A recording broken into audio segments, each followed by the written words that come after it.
Good morning, everyone. How are y'all? Is everybody sleeping? Cameras are off? Still in bed?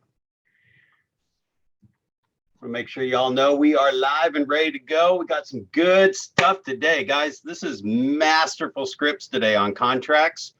And hopefully you got my email I sent out just before the session to also remind you, oh crap, Ignite's starting in just a little bit. So I want to make sure that you got the email. If you guys, this is a great class for you guys to participate in. Yet, you know, as we kind of overview the material, I want you to know that I'm going to give you some very masterful scripts that have helped me put those 100 deals a year together, selling 100 homes a year for 20 plus years, and just the strategy behind it, and help you guys think how to do offers. Again, this is an hour session, and I think you guys all love the format of real world stuff. So the actual hands-on part, if you haven't written a contract yet, you know, getting into command and pulling that up, I'll just show you quickly what I do through the process when we get to that point. But we're not going to spend a lot of time on how to pull up a contract and what to fill in the blanks. I want you guys to know how to think and how to talk to people to put those offers together. So before we get started, I want you guys to prep, get ready to unmute yourself and share if there's something particular that you want to make sure we cover in today's session, and or if there's any situation or script or anything that you want to cover, and I'll figure out where that fits in our session. So if you have anything particular you want to make sure you get out of today's session to make this a powerful, powerful day for you.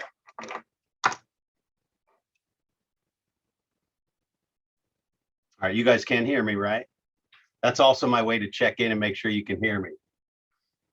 I see Fidel, you can hear me, right? We can hear you. Yeah, okay, cool. All right, you guys just ready to jump into it then and go? All right, that's what we're gonna do. All right. Brad, are we doing 8 or 9? What's that? Is it number 8 or number 9?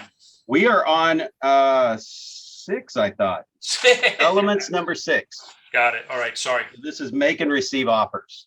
Got it. Yeah, I printed them all out, so I'm like kind of. Yeah.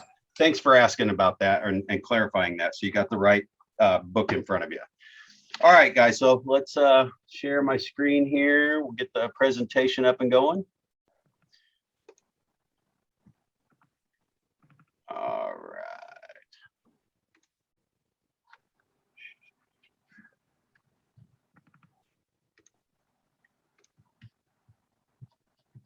Okay, guys, as always, you know, the opening session here with Ignite, we are working like the how-to of the business right now.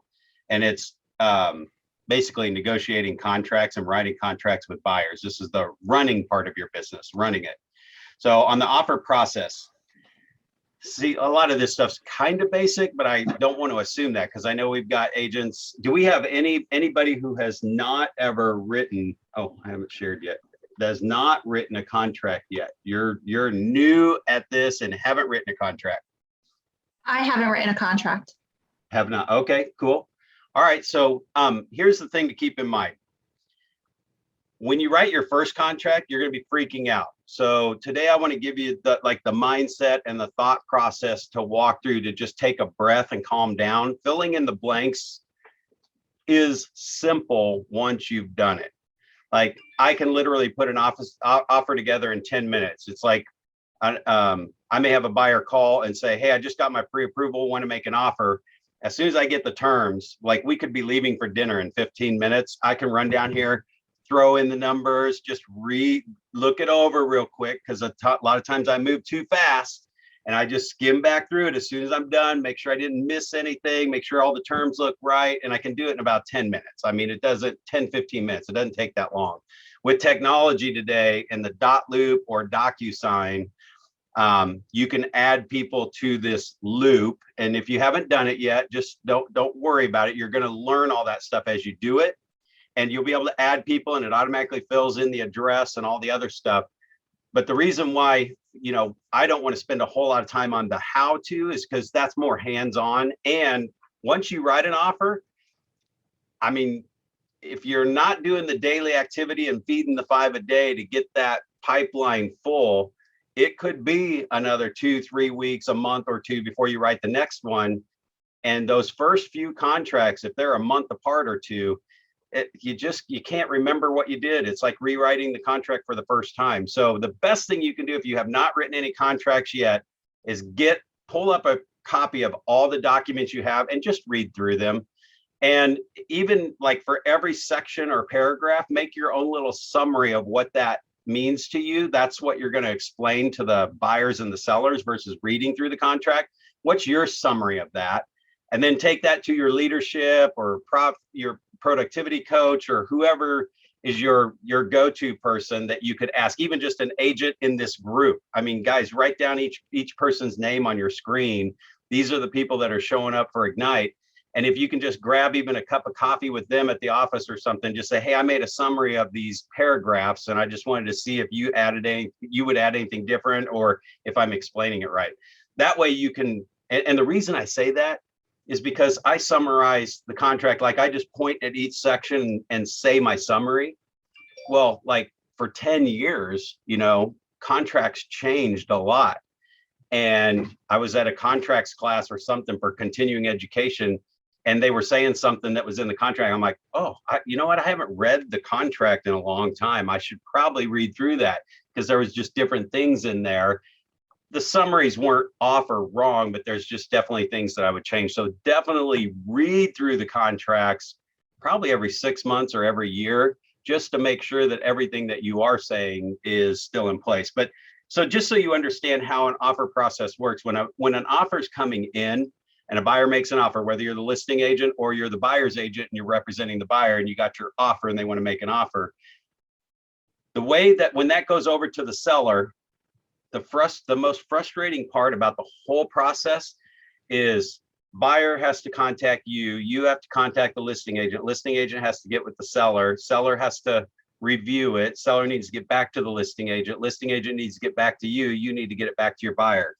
So in this process, always make sure whoever you're representing know that there is some lag time, and it's I always say the frustrating part about the process is it's got to go through people and get all the way back through those people before we find out anything. Because we're going to talk about a buyer's excited, a seller's excited, they want answers right away. They're just on the edge of their seat waiting to see if they got their offer accepted or if a counter offer got accepted or any of that kind of stuff. So always keep in mind that they think things need to happen right this second. So I always explain the process is it's got to go through those people, and just say it just like that. It's got to go from me to the listing agent to their seller. And we don't know if the seller's at work, not at work. I just had an offer last night, had an expiration of 5 p.m. She got it to me at 9 p.m. the day before, and he works on the railroad, and they can't even communicate during the day at all. Like he's driving a train. So I told her, I was like, it's going to be after 5 o'clock. I just want you to pass that along to your buyer. So like, just keep communication open, even with the other agent. My general rule of thumb is always call the other agent, even when you don't know anything. So I literally was communicating with her all night last night. Hey, I don't think 5 o'clock is going to happen, but I don't know. They work schedules where they cannot communicate during the day, and they're talking about it tonight. So she was like, all right, well, I mean, just let me know like by 8 o'clock. And I said, I will. Again, I don't know. And sure enough, they had not responded by 8 o'clock. And all their messages from them were, yep, we got it. Everything's cool. We're reviewing it. And what they were hung up on was the closing date, because it's at the end of September and they just wanted the middle of October to be safe to find something. So that last night, the last communication at about 8:30 p.m. was, hey, just have not heard back from them yet. I know they may be discussing the closing date, just because I knew that was pretty fast and they don't even have a house yet. I also knew that the price and the terms should have been okay with them, because I did go over the offer with them and they seemed like it was okay. But I'm going to show you some things that I put with the offer too, like the net sheet that shows what they're going to net at the end of the day. So all that stuff was with them. I was pretty sure the terms were good, but I figured what they were wondering about was the closing date and committing to that. And so I relayed that to the listing agent. She said, that's fine. So this morning we put the counter offer together, just changing the closing date, and sent it back over. But I had sent her a message first thing this morning to say, hey, I did get a hold of them. Yes, it was the closing date that they were discussing. So we got a small change and I'm sending it right back over. She said, great, that should be fine. So anyway, just communication is huge. Just know that whoever it is, whether it's the seller, whether it's the buyer, they're sitting on pins and needles. So get that communication back to your client, especially that one you can control.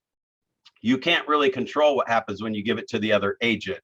However, you can also always communicate with that agent. And if they're not responding, hear this, write this down, guys. If you get that, do you guys have agents that just never respond and you're in the dark and you don't know what's going on? Does that happen? So if it will happen, actually.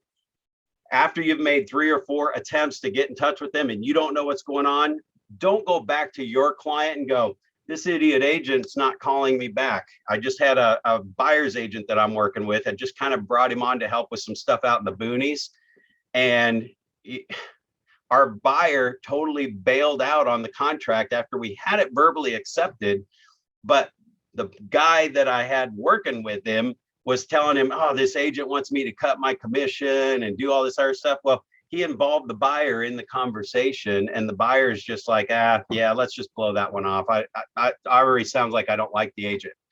Guys, your ultimate goal is to get the buyer and the seller to feel like they both got what they wanted and buy a house. Because what he ended up having to do is drive another hour out to the boonies to show the guy another house. And now he doesn't have an offer and now he doesn't have a closing. So the ultimate goal here is to get the offer accepted. Get the offer accepted. And as long as you can make the buyer or the seller feel like they're getting what they want. And they may snap decisions like, we don't want to give the house away. We're going to talk about some of these scripts and how to handle them. But whether they say that we don't want to give the house away, we want to counter, we want to do whatever, always come from the mindset of how do I sell the advantage or the benefit to them to making this offer work, rather than just making snap decisions. We want them to feel like they're getting what they want. So like, for example, if an offer comes in and it's not full price, right? And they just went on the market, if you can show them the net sheet at the bottom and say, if you got a check for this today, would you be happy? That's a script, by the way. If you got a check for this amount today, would you be happy? I mean, would you be good? So, well, I mean, we'd be okay, but we don't want to give it away either. So anytime they want to counter offer, just, the script is, so if we counter because you want that extra $5,000 or $10,000 and the buyer decides to walk and you don't get the house sold, are you going to be okay with that? Well, no, we don't want them to walk, but we can always just counter back in the middle. It's like, always assume that they will walk. So my question is that amount good enough that you can just be done with this? Or do you want to take that chance? And if they walk, you don't get a second chance. I'm not saying they will, but if they do walk, you may not get a second chance to renegotiate anymore. Are you okay not getting the house sold? So those are some very powerful scripts, guys, that just you're having a conversation and making them think through the process. Let me stop there for a second, because I mean, that was already a pretty big, powerful script right there out of the chute. Do you guys have any questions about anything that I've talked about so far? Because I want to make sure you get all of this. And it's definitely tough if you haven't written an offer yet. You're just taking my word for it. These are things that are going to show up, and you definitely want to write some of these down and watch this again and write them down. Anybody have any questions about anything or clarity or anything to add? Well, Brad, I have a question. So I've got actually on the other side of the seller, and we got an offer, actually got it on Tuesday, got the offer, and with a deposit of $10,000 on a $650,000 sale. And the seller is an attorney. His wife is the real estate attorney who's handling it. And she came back and she said, 10,000 is too little. I really need 10% or 5% at a min. So I went back to the buyer, the buyer's agent, and I said, look, we need 32,000, 32.5 to get the 5%. And so he's hemming and hawing, and he's like, I can't keep on going back to my buyer and upping things, because we've been negotiating the price. And so he said, I'll come back with, we'll do 20,000. right? Now I'm 3 days in and I'm waiting for my seller who's down the beach with his wife, the attorney. And I'm like trying to light the fire and say, hey, you guys, come on. They accepted the 20,000 as deposit, but to get her to write the letter back saying, okay, we're in contract. We accept the 20 and let's go forward. I mean, and this is all over the earnest money, correct? this is all over. Yeah. Up front. Yeah. Yeah. Price is fine. The terms are fine. Everything's fine, right? 100%. 100%. Okay. So this is kind of what I'm talking about on your mindset. Always come from discussion. Okay. So here's the discussion that I'm hearing with earnest money. It's like, is anybody going to just walk away from $10,000?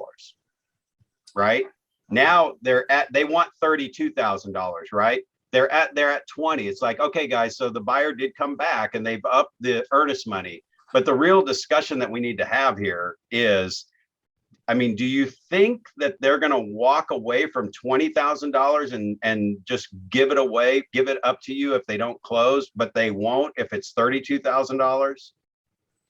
I mean, I don't know that the 20 or the 32 makes a difference. You guys, we've got the terms that you want. We got the price that you want. We got the closing date you want. They've now upped the earnest money. I mean, the only way you get earnest money is if they just default on the contract and walk away. There's so many loopholes for a buyer to get their earnest money back between inspections and all that stuff, unless you're in competitive market and they waive those rights and they're making it non-refundable. Does that make sense? Yeah. So here's the thing. Let's get the house under contract and sold on the terms you want. I mean, I just don't know that $13,000 more would make them not default on the contract. They're probably going to go through with the contract, So the earnest money and stuff, if we get this locked up now, I'll send a message out to all the other agents that have shown it, which we're going to talk about that too on some methods. But I'm going to try and drum up a second offer. But I mean, guys, we're talking about earnest money. I mean, unless you really think they're not going to walk away from 32,000 and they might walk away from 20,000, I mean, you're going to come out ahead on that anyway. You're going to have 20 grand in your pocket versus not having an offer put together.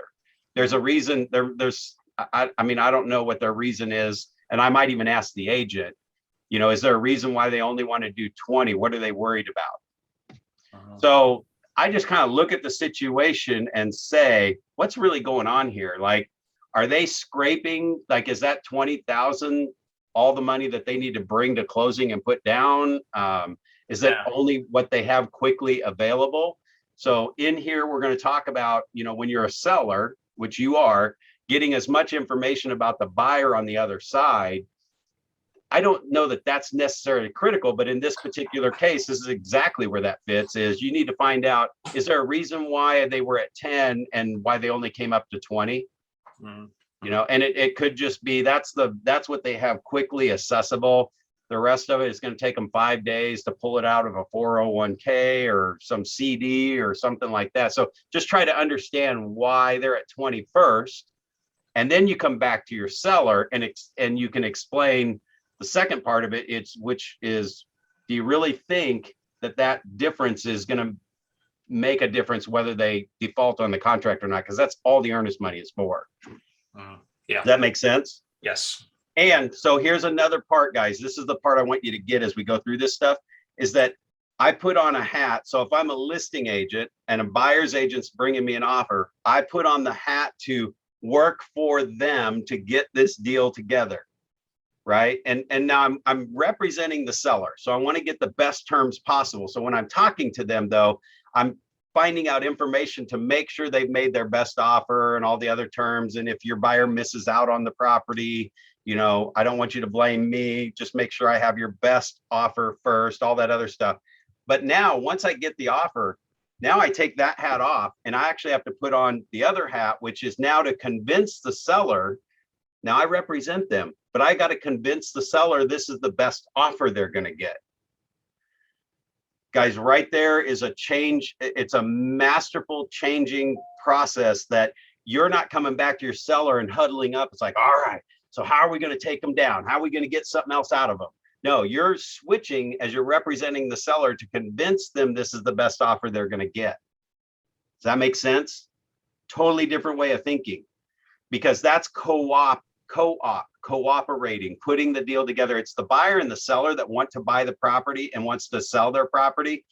The agents are just facilitating that to make sure they both agree or can realize they've got what they want. Now, if the seller is not netting, like they would rather keep the house than accept this offer, that's fine. That this is the best offer we got, but I'm not gonna, I'll keep the house before I sell it for that amount. Okay, well then we're gonna counter offer. So now our conversation has to be around what's the real counter offer that if we send it back and they walk, you might be keeping your house. Because they might come back and say, we're going to counter $50,000. It's like, okay, so I'll just take that 50,000 and add it to the net sheet showing what they would net. So you want to net 250,000, or yeah, you want to net 250,000 instead of 200,000, right? Right. So if they walk, I mean, you're telling me that 240,000 would not have been acceptable. You'd rather keep the house than net 240. And when I have that conversation, they usually say, well, no, I mean, 240s, I mean, I'd be good with 240, but I'm not taking less than 230. I'll keep the house before that. So see how I just figured out the real counter offer should be 30 grand. So now I have to have that conversation around that 240 and say, so if we go back at 240 and they walk and you would take 230 and be happy, are you sure that's what you want to do? Because you don't get a second chance if they walk or change their mind. You know, new houses, listen to the script, new houses are hitting the market every minute. And if something better comes along or new comes on and you send a counter offer back, they might jump on that other house instead. So we just got to make sure that you are going to be okay if this buyer walks or it doesn't work out. And usually that same situation, the seller might say, yeah, let's just go back with 30,000, but I don't want to take any less than that. It's like, okay, now take that hat off again. Now I got to go back and convince the buyer's agent that this is an incredible deal. Like, I'm not going back going, well, your offer was too low, we're going to counter. No, I have to convince this buyer's agent and give them the words that I want them to take back to their buyer, explaining why this is the super sweet deal for this house. That's what you're doing, is putting all that stuff together. Does that make sense, guys? How many of you that just changed your whole perspective on offers and working with buyers and everything? So remember, you're putting the buyer, it's even though you don't represent the buyer, you're trying to convince the buyer. And it's fun business when you're giving the agent the words and they're having the conversation that you gave them, right? So again, there's more that goes into that. Why is this the best deal for this house? You might pull up 3 solds in the area that are that or higher, right? Or right around the area that are similar homes. You can pull that stuff on MLS and even print those off and shoot that over to the agent when you're coming back with the counter offer. So just you're trying to convince them this is the best deal. I mean, they're getting a sweet deal on this house. Now, if it's more than anything else that's ever sold, and you got a seller that's just a hard ass and not listening to you, different ballgame. I mean, that's where you really call it out and say, so if this doesn't come together, you're okay just keeping the house. You know, there's a script out there that I heard, it's real similar to that. And it's like, so you're going to buy your house back for $250 for that $50,000, right? So that's another way to look at it. But that buy your house back is what I said, don't get your house sold. That's paying. We want them to run away from pain. So if you haven't done offers before, I mean, this just shows you when an offer comes in, they're either going to counter the offer, accept the offer, or reject the offer. And I'm going to tell you guys right now, rejecting the offer in my world is like divorce. Divorce is not an option, right? Even though I've been divorced, it wasn't my choice. It was not an option for me. Once I made that commitment, I'm not getting divorced. My aunts and uncles did all that stuff, and I wasn't going to do it, right? So same with offers. Rejection, you can't sell your house if you reject an offer. Anytime a seller makes a snap, oh, that's too low, just reject it. Well, now you do realize if we reject it, we can't sell your house. Well, I'm not giving my house away for that price. I didn't say that. What I'm saying is if you reject the offer because you think they're being ridiculous, you can't sell the house if you reject it. It's over, right? I mean, if anything, now if they're going to reject it anyway, and you can usually read that, I'll say something like, I mean, if you think they're ridiculous, then let's just take a ridiculous counteroffer back. Now listen to this conversation, guys, because I'm going to sound contradictory to what I just said, but I have to get into conversation with the seller to have them talking to themselves in questions, not me and them, not me trying to convince them this is the best deal. I need them to convince themselves it's the best deal by providing the conversation around it. So I'll say something like, well, if it's ridiculous, you can't sell it if you reject it. And if you think their offer is ridiculous, then just what's a ridiculous counteroffer? So, well, let's go 10,000 over my asking price. Great, let's do that. Now, let me ask you something. If we take this counteroffer back to them at 10,000 over asking price and they decide to walk, are you going to be okay not selling the house? Now, again, I'm asking a dumb question here because he already said he wasn't going to accept their offer, right? But I'm having a discussion. He says, well, like I said, I'm not going to give it away. No, I know. Now, here's the next part. So if they would have paid full price, or 5 or 10,000 under asking price versus their 100,000 under, right? But if they would have bought it at asking price or 10,000 or 5,000 under asking price or 10,000 under asking, and they would have signed the counteroffer, because we're coming back 10,000 higher and they walk, are you okay not selling the house knowing that you could have sold it for full price or even like 5 or 10,000 less? And most of the time, sellers are going, well, no, I mean, I would take full price. I mean, you already know our bottom dollar is 30,000 under the asking price. That's our bottom dollar. I won't sell it any lower than that. Now, see that information I have. So if they would take the property for 30,000 under asking price, and that would be an acceptable offer for you, are you saying that you'd rather not have the opportunity to get them under contract by going 10,000 over? Or do we want to counteroffer 30,000 under and meet them, a third of the way from their ridiculous offer? So I'm asking questions. And so do you want to possibly just come in at that bottom dollar? And if they sign it, your house is sold. This is the check you're going to get. And then you guys can move on your way, right? Because I know that October 15th date was important to you. Remember how we've talked about that script through the thing? What's important about you moving? What's important about that date? You should always bring those things into the conversation. So if they would take it for 30,000 less, now if they come back and counter in between, sure, we're just going to counter back to, we'll go higher. And now we know they're not being realistic, right? Now they've lost that. So anyway, it's just, you guys understand this conversation? Does this help? Yeah, okay, I'm watching you guys. I got like 3 screens here, so I'm trying to keep an eye on everything. So anyway, of course, if the counter offer you're negotiating, we'll talk about all that stuff some more too. All right, preparing the offer. So in your toolbox are all kinds of checklists for preparing the offer. Guys, if you're brand new and you have not written an offer yet, this is where take an hour to work on your business to do the contracts. I don't want you to get caught up into 3 or 4 hours of reading through all the details and reading through all the contracts and not writing a contract. The thing that will help you understand and be comfortable writing contracts is to write more than 1, to write more than 2, to write more than 3. Write 3 contracts or 4 contracts in a month and you'll have contracts down.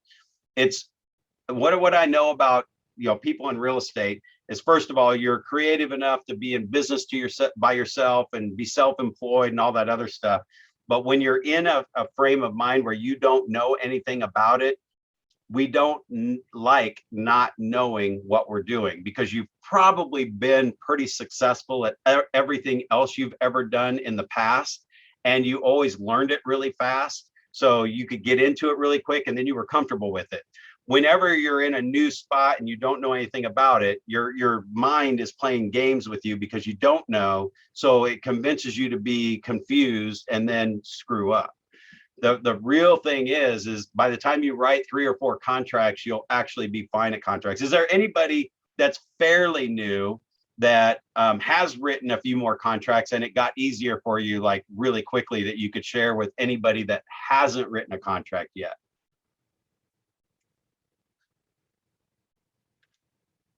So if you're kind of new, you've written 3 or 4 contracts, you were nervous at first, but now you've written enough that you're a little more comfortable. Anybody in that situation, just to give encouragement to anybody who is probably worried about, what the heck do I do when they say, yes, we want to write an offer? Any shares? Okay. I've had a couple like early on where it was just like I lost out. So I was writing contracts, but they weren't successful because they got outbid. Yeah. So, I mean, that was a learning, a bit of learning for me. That happened much more in the spring where, people were just crazy animals. Yeah. And there is a little bit of unpredictability when offers are going way over asking, but I've got some great scripts for you guys that we're actually going to cover here. Oh yeah. Let me get back on my notes so I make sure I cover everything I wanted to cover with you. All right. So here, get the sell. Yep. So I've already talked about that. Oh, the other thing I'll tell you on your preparation for an offer as you're going through. I mean, a lot of times if you're representing the buyer, they love this house. You were at the showing. Like a lot of times when they're walking through the house, because of technology today and cameras and stuff, I mean, really prep your buyers when you're going into a showing. Now, this is put your poker face on, right? As much as you might love a house and all that stuff, I don't want you walking there. Oh my gosh, honey, look at this, look at that.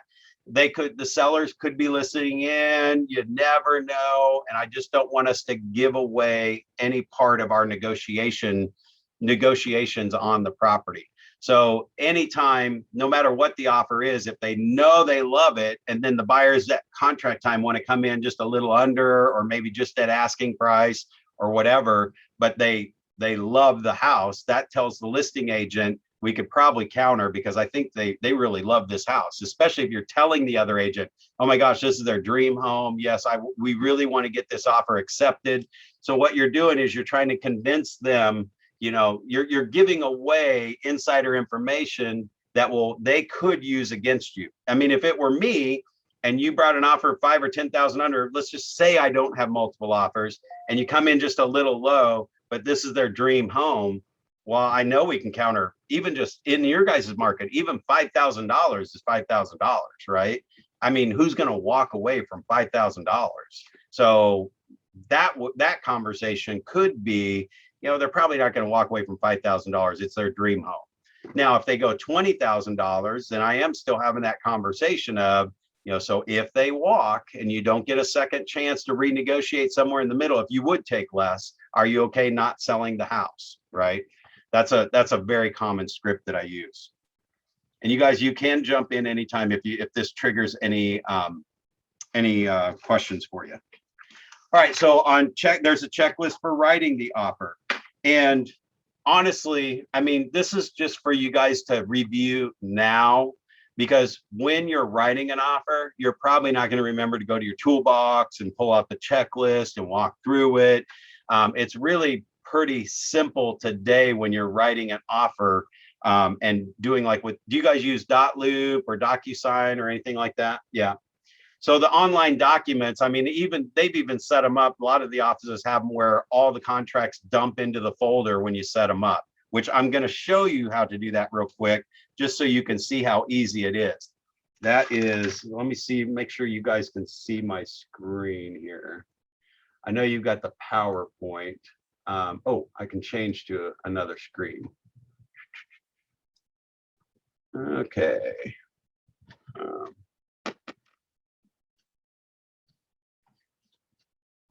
Where is my cursor? There we go. All right, I'm going to show you this. This is like so automatic. I just I just roll through this without even thinking. I think this is, there we go. I think this is the one I want to share with you. All right, so you guys looking, is my cursor moving around? Are you looking at my name in command, right? So here's real quick. I mean, I can do this in my sleep. First of all, what I do is I go over here and I add the person in if they're not already in command, which really, if you're feeding your database every day and you're using command, they will already be in there. Like I use a different database because of the thousands of drip plans that I have going. I'm moving people over slowly into command. So Command is my live contract or I'd say client database at the moment. And it's also my haven't met database because of the technology, the neighborhood drifts, the emails, all that stuff. But my met people that I'm in relationship systems with, those are still in my old system and they will come over as we're making them a client. The reason we move them over here, the minute they're a client, I have to add them, first of all. But then once you get them in there, under opportunities is where you're going to create an opportunity. And you can tell it if it's a buyer or a seller or whatever it might be. And then you fill in the basic stuff here and then I create it. What that does then is it creates an opportunity, the address of the property. Oh, actually, let me just, I'm going to tell you, here's how I do it. So if it's a listing and it's Brad Korn, it says opportunity name listing.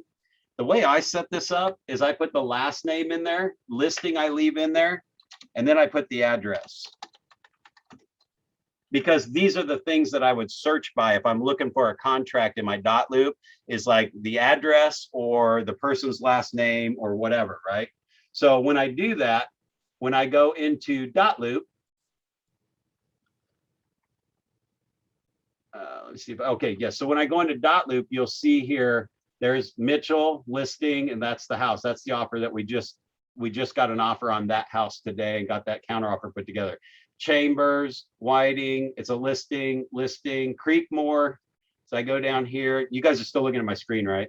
Smith, Creekmore is a buyer. So here's the address of the property, because those are the things that I would search by when I come up here. If I want to search for Clark, for example, is my seller. So there's Clark right there. He's on Ryan Road. See if I even forgot the seller's name, believe it or not, that could happen. I can type in Ryan. There he is right there. So that pulls up the title. Now I've got all of his stuff here. So I can see if I'm sending him a price change or doing whatever. So that's how I label mine in dot loop. Does anybody have anything they like better or share? You like that? Okay, cool. Now let me go back here and share the screen back to our PowerPoint. Oh, wait. Move this out of the way so I can find the screen. All right, I think it's this one. Yes, got it. You guys back to the PowerPoint on your side? Yep, okay, cool. All right, so that's how I do Command. Again, don't get too caught up in that. Just put yourself in, go to opportunities, set yourself up for your own personal house address for a buyer and as a seller, and dump the documents in and print them out. So a lot of times when I do that too, I'll send in that default set of contracts, and then you can select them all and either print them as a PDF, print them out, read through them, make yourself aware of them, whatever. But also when you put everybody in at the bottom, like add the people to your loop, the listing agent, the buyer's agent, the buyers, the sellers, it will automatically fill all that stuff in. If you're, another little tip or trick, if you can remember, if you right click and say open a new tab, that will allow you sometimes to have, I know in dot loop at least, I can have multiple forms open up. So I'm grabbing like a buyer's name off of the residential contract and copying and pasting it in my other tab for the counter offer. If I don't have them down in the spot. But again, that's a little techie right now. You'll figure out little tricks on that. Or if you're writing your contract, you can always call me or ask anybody in the office for help too. So just contract guidelines. One of the things that they talk about is cover letters, or there's a whole big discussion around love letters, cover letters, all that kind of stuff. So I've got a couple things that I will tell you on that. First thing, on that checklist for offers, always make sure you tell the buyers that the earnest money check will be deposited. So the money has to be available. Now, I typically do that at the buyer, before we're like showing a property, or at the buyer consultation, there's an earnest money slide that says, the earnest money check shows that you're earnest. And the higher that is, the more, the seller sees a bigger check, like that $30,000 check versus 10,000, right? The bigger the check is, the more serious you are and the more earnest you are, right? So if somebody writes one for 20,000 less, that one thing, meant a lot to those sellers. That could be the difference between accepting an offer. In fact, they might even accept an offer that was 10,000 less, Then another offer, but it had a $50,000 earnest money. I don't know why they would do that, but people will. So I always explain that the earnest money check will be deposited. Now you don't lose it unless you default on the contract. So the contract has all these loopholes in there for inspection periods and all that stuff. Now, if you remove a bunch of those loopholes to be competitive, make sure they understand that we're removing the loopholes so your earnest money is at risk, and it means you're going forward. And if you don't go forward for whatever reason, then that earnest money may not come back to you. Just tell them that on the front side, right? And then let's flip it. Make sure you tell the seller when you're on the listing side. Now, you're not going to be keeping the earnest money. I've got a seller right now that wants to keep the earnest money. It's a very gray situation, so I won't get into the details, but it was a delay on our part, the seller side, because of a couple liens. So, and the buyer, we found out 2 days before closing that these 2 liens are still against the house. Her attorney got them removed within 2 weeks, but we had to extend the closing. Buyer already had moving truck coming, and we did an early occupancy, and me and the other agent are both experienced enough. We hate early occupancies, but it was a screw up on our part, and we got a pretty dang good price on this house. There were other offers that were coming in 20,000 lower. And so I made that an option to the seller. So she's got a moving truck coming on the 15th. This is like the 12th. And you got a great price on the house. Remember, all the other offers were a lot lower. So, I don't like encouraging early occupancy, but it may cost her money to cancel the movers, and she might not move forward with the contract. So that's all a possibility. And she's like, well, I mean, I guess under this circumstance, it was our fault. Now we're at closing, and she's like, well, we let her move in. I'm not giving her earnest money back if she's not going to close. Some stuff happened. So anyway, you got to explain to the seller that you're not necessarily going to get this earnest money. There's a lot of loopholes in the contract to protect the buyer. And once those are passed, that's when the earnest money can then be available. But also explain to both of them, whether you're working for the buyer or the seller, that nobody gets the earnest money back unless both parties agree. So like the contract may say, we're out of contract, here's the earnest money. Well, the seller doesn't get to just say, well, it's mine.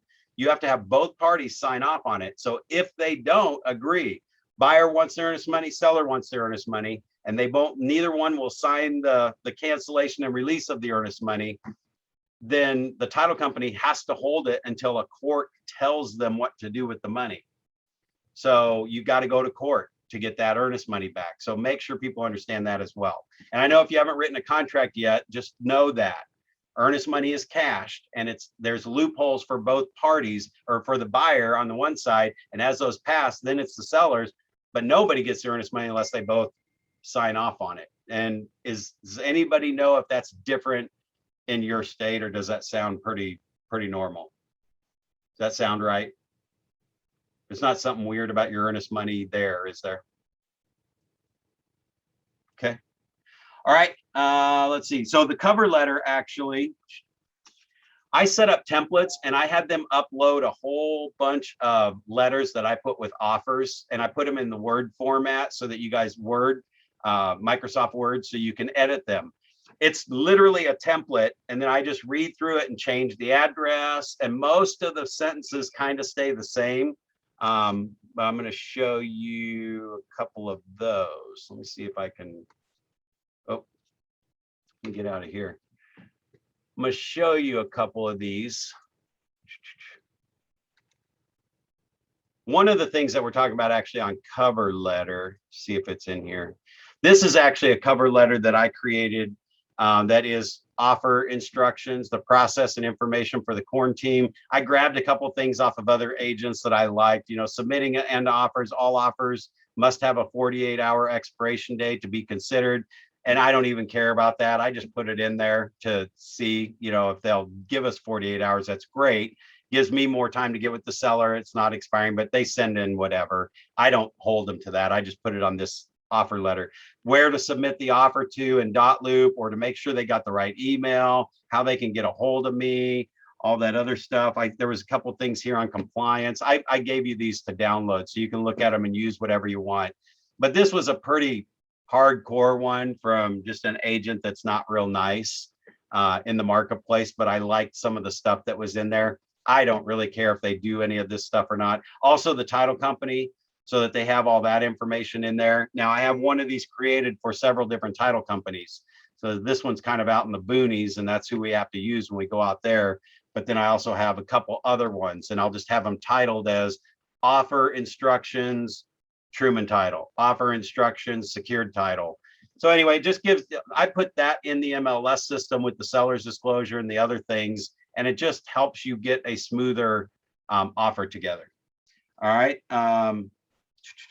Anybody have any kind of buyer objections or on offers that you might want to share? Actually, let me spur your thinking here. Here's a script to make sure your offer, right, your buyer, if you're representing the buyer, makes their best offer first. Guys, this is like huge. Like this works every single time to get their best offer first, because what happens is if you write an offer and they tell you what they're going to offer and you just say, okay, well, we can always see, and they can always counter offer, never assume that. Okay, never assume you'll get the counter offer option, especially in a competitive market like Scott was talking about, where you're getting beat out.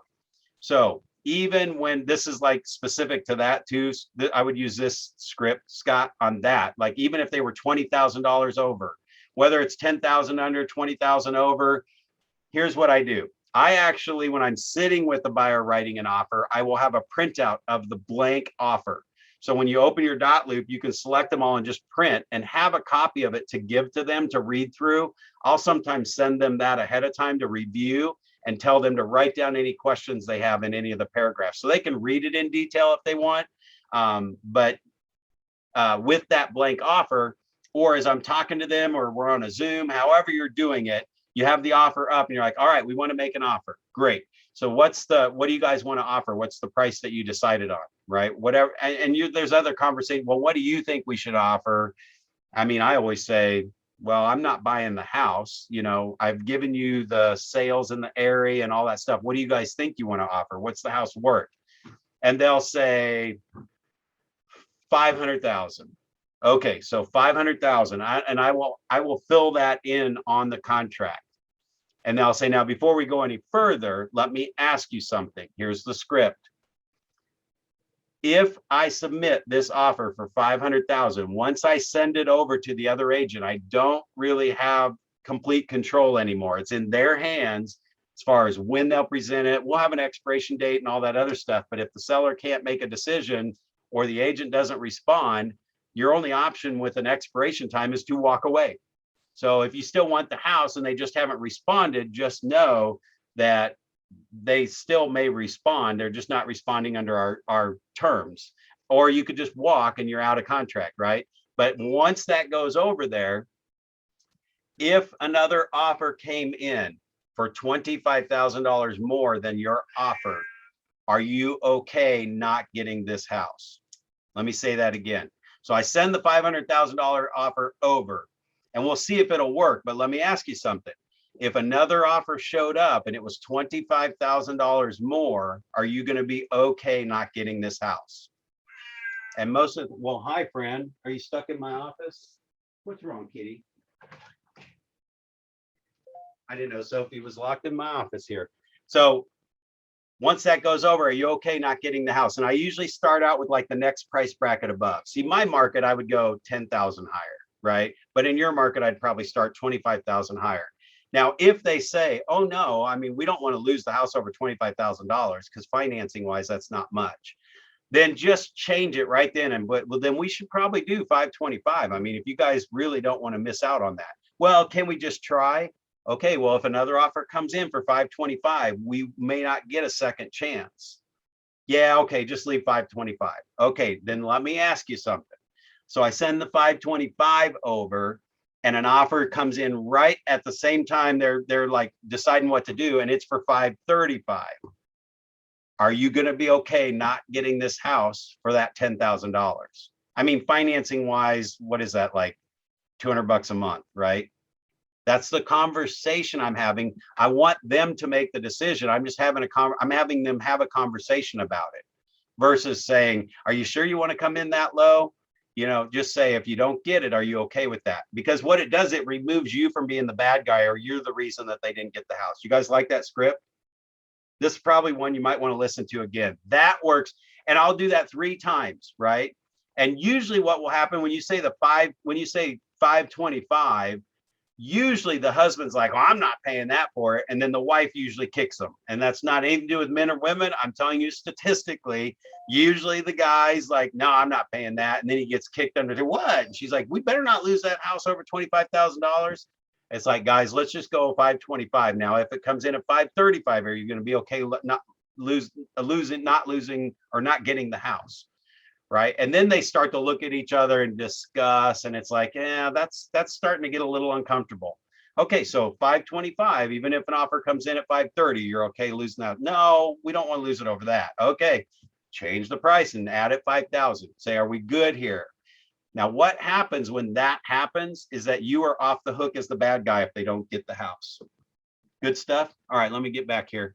Well, we're actually going to talk about letters with the offers.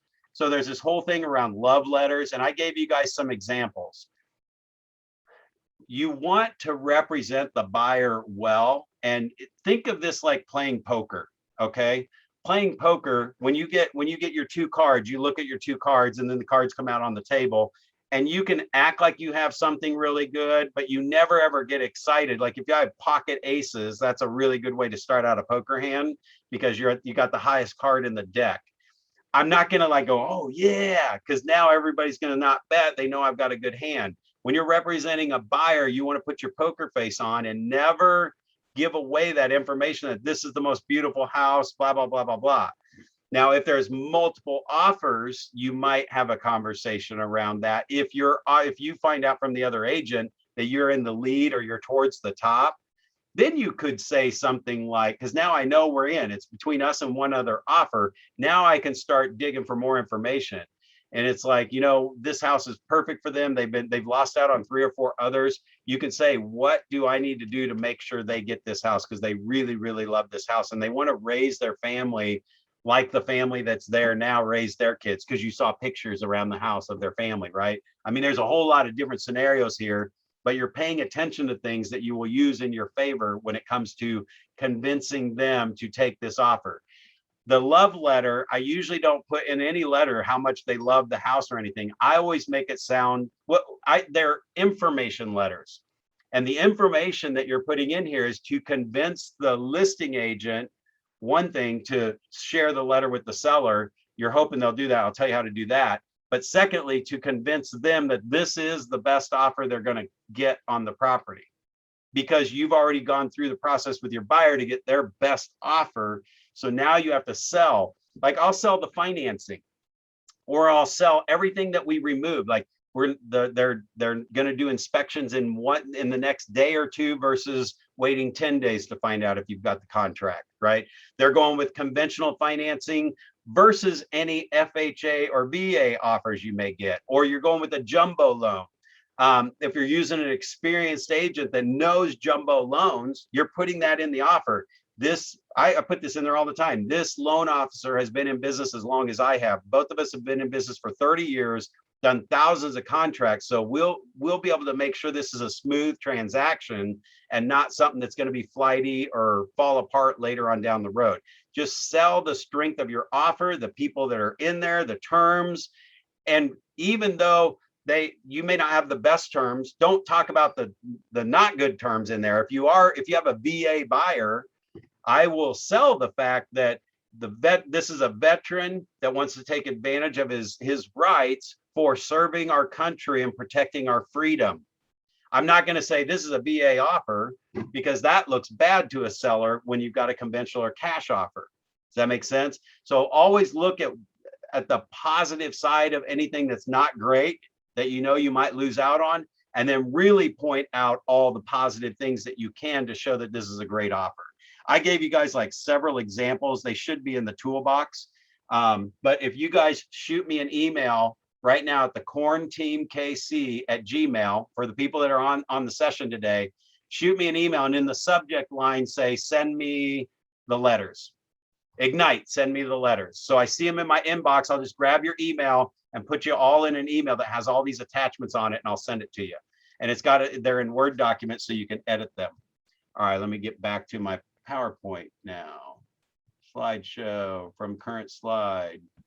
Come back up, come back up. There we go. All right, you guys back to the PowerPoint? Yeah, go ahead. Can you put an email on the chat? What do you need? Email? Your email? My email? Oh, yeah. Let me find the chat here. That's a good idea. Thank you. kornteamkc@gmail.com. There you go. Thank you for asking for that. All right, let's see here. We got a few more minutes to go over presenting the offer. Let me see what I got in my notes here. All right, guys, when you are doing the offer, if you haven't written any offers yet, seriously take an hour to go through everything, all the forms. That really, when you go to write the offer, you're just filling in the blanks. All right, there's nothing that's going to change in the paragraphs or anything in the contract. However, make sure you fill in everything. In a competitive market, when you're getting multiple offers, if you left just silly little things blank, like what's the, in our contract, there's a box to check, is the interest rate, is it, you know, locked in at a certain time, or is it the prevailing rate at the time of contract or closing, whatever. If you just leave that box off and a couple other boxes off that don't seem important, the listing agent getting that sees a sloppy contract, and then they think you're a sloppy agent or you're a new agent or whatever. And then if you're getting a solid, complete, not missing anything contract from an experienced agent, they'll want to work with that agent more. Guys, I've literally beat out a multiple offer situation where we were a VA buyer. Okay, it was a VA, and we were up against conventional every offer. We had written on three different houses, and we lost out, right? So we got offers in. There's like 3 or 4 offers in on this property. We're finally at the price where we're winning, and but we're VA.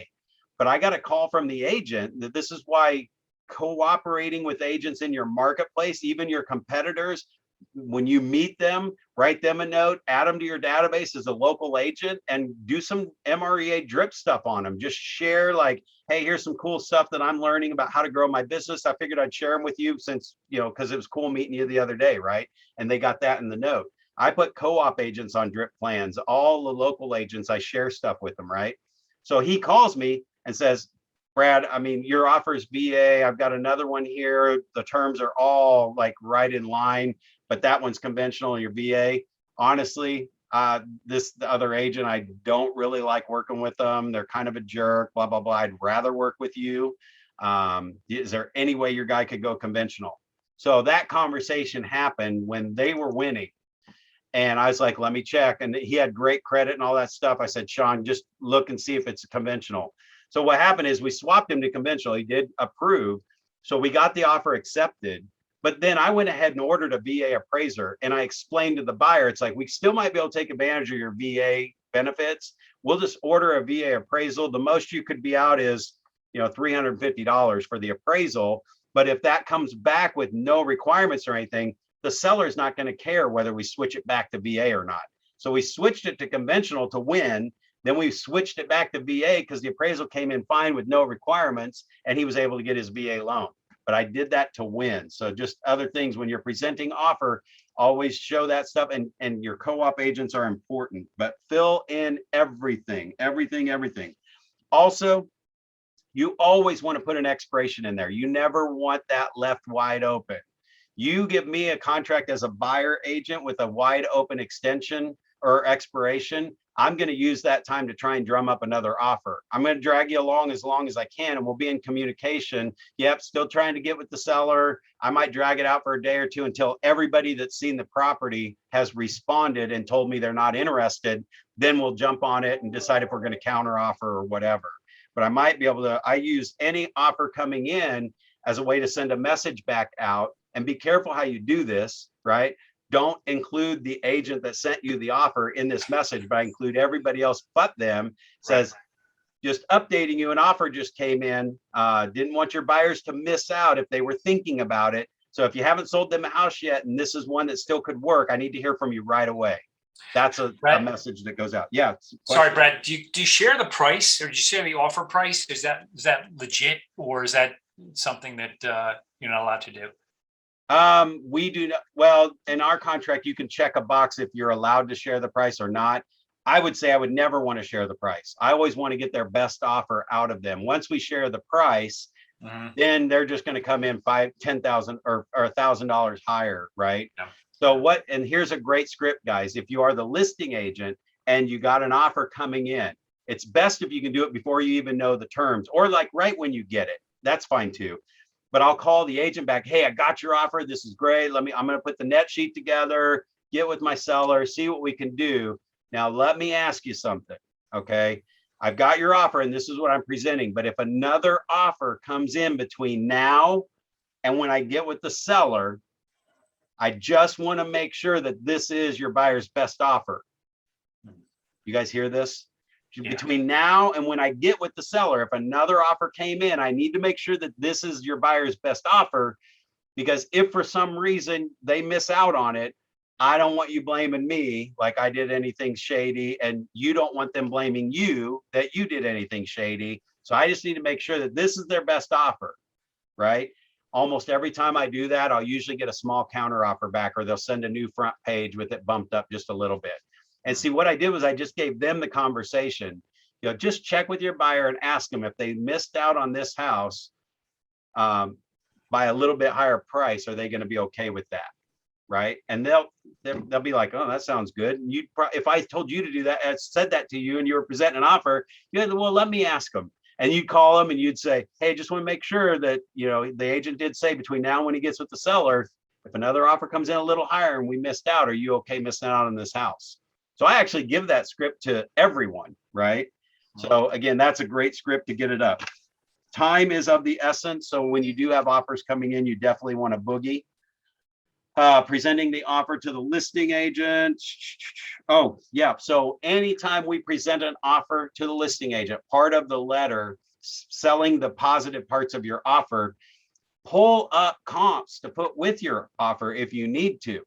And whatever their offer is, whether it's under asking price or over asking price, if it's over asking price and it's starting to get crazy, I'm going to pull up the highest comps and show that we are 10,000 higher than most houses in the neighborhood, right? So because then that's showing them, say, my buyer is willing to come over, but you get any offers much higher than this, it's probably not going to appraise. But they'll go 10,000 over, we'll probably get that appraisal just fine. But that's because my buyer said that was the max. They don't care if they lose the house after that. So now I'm selling to the listing agent why this is the best offer, even if they have one higher. You know, anybody can throw any number on there, try and win, and then they come back and renegotiate later. I pulled up the comps. I'm not sure if we're going to get an appraisal much higher than this. So that should go through just fine. But now that tells you why we're where we are, right? And if it's coming in low, I'm just pulling up the comps, and I use the appraisal method, just pull up 3 comps, not the whole neighborhood like we talked before. Just pull up 3 that are most like that house that justify your offer. It doesn't even matter if there's 10 houses that sold more.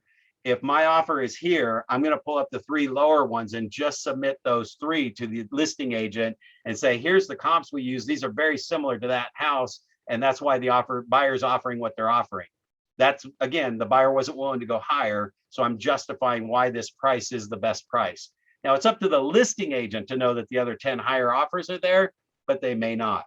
Guys, they may not know that. So you're just providing them with the information that you want them to share with their seller.